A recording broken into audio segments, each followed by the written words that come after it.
Hey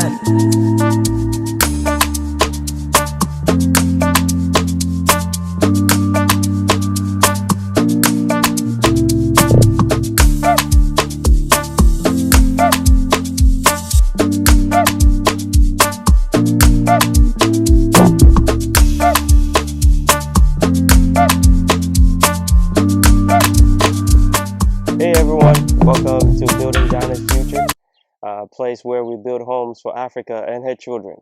So today we're going to be talking about how to acquire land in Ghana. All right. So in Ghana, there are three types of lands that you can acquire. All right. So we have the government slash vested lands, and then we have the customary, which is the stew lands.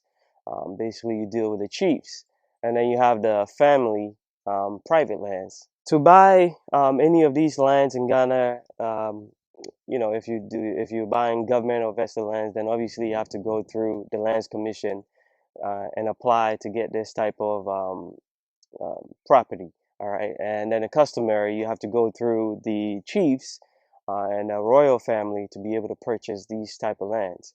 And then you have the family private lands that you would have to deal with individuals that actually own these properties. And actually, that has been cut out since the 1992. You can't buy land and actually own it anymore. So that's already dealt with. But now it's more like leasing. So you have the freehold and the leasehold. So the freehold type of lands, that's when you actually own the land and it's yours. But that was dealt away with in the 1992. And then you have the leasehold, which is what we currently deal with mostly in Ghana. And that's when it's leased out to you. For foreigners, it's usually 50 years, and Ghanaians, it will be 99 years, all right, up to, all right. So you have these type of lands available that you can purchase in Ghana. Now, once you locate the type of land that you want, you just pretty much go through the process of verifying the land, which I go through the Lands Commission, all right? So you can do a search over there. They do have different type of searches that you could do. Window searches, usually a lot cheaper, but it just gives you a brief summary of the history of the land. And then you have the full detail search, which is much more expensive, but it gives you the full detail, the history of the land, whatever it is that they have in their system, they will provide that information to you. All right. Once that is done, you can go back to the owner of the property and kind of verify the information you have from the Lands Commission compared to the information that the owner will provide to you. Now, before you even go to the Lands Commission to do that search, one thing that I did miss was that you can get a site plan from whoever owns the land, whether it's the chief or whether it's the family. Usually the families might have a title, so it might be a lot easier. But with the chiefs, what I have experienced is that sometimes they have vast amounts of lands, but they do not have it documented in the system. So they don't have a site plan for it or anything of such because it costs a little bit of money, and sometimes they don't want to go through that process yet. So you might have to be the one to get a surveyor to pick out the plots, of land that you want to buy, create a site plan, present it to the Lands Commission for a search to be conducted, and then that information will be passed on back to you. All right. So once you go through that process, and you can verify that the person that's selling you that type of land is the owner of it, then you can go through the motion of purchasing, getting in, making payments and getting your indenture to start registering the land for yourself to make it your own. All right.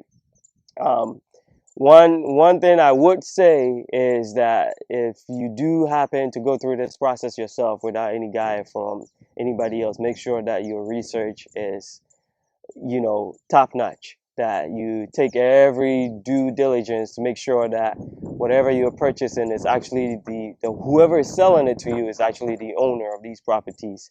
There are definitely scary stories out there of people being scammed and whatnot. So I'm sure you are all aware of those type of situations.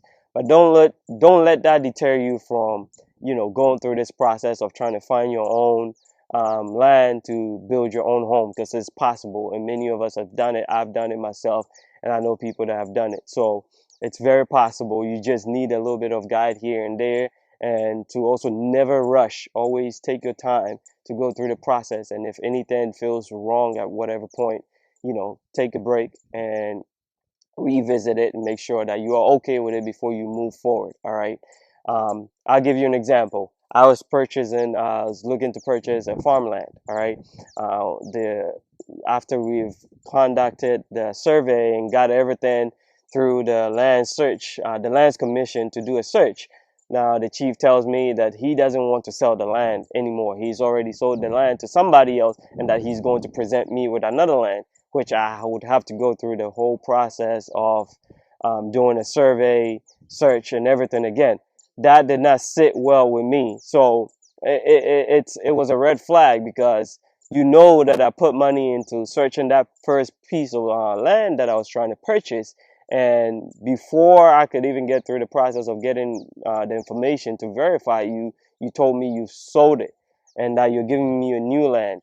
And this was all before I even gave him any money. So it didn't sit right with me. It seemed like, he was playing games with me, and would have preferred for me to give him the money up front. So I cut that out, and I'm going to go through that search once again to find the farmland that we need. All right. So that's just one way that you can tell if something is off. Don't let anybody pressure you into purchasing something, real quick, or giving them your money right away because you found a land that you think is perfect. And that's how people get scammed all the time. They find something, they get very excited about it, and they want to secure it right away without doing, the proper search they need to do. Don't do that. That's how you're gonna get your money taken from you and not get anything for it. All right. So keep that in mind. So once you've gone through that process and verified everything that everything from the lands commission, and compared it to the seller's information, and everything matches and makes sense to you, then you can go forward and get your indenture and everything and start to do your registration. All right.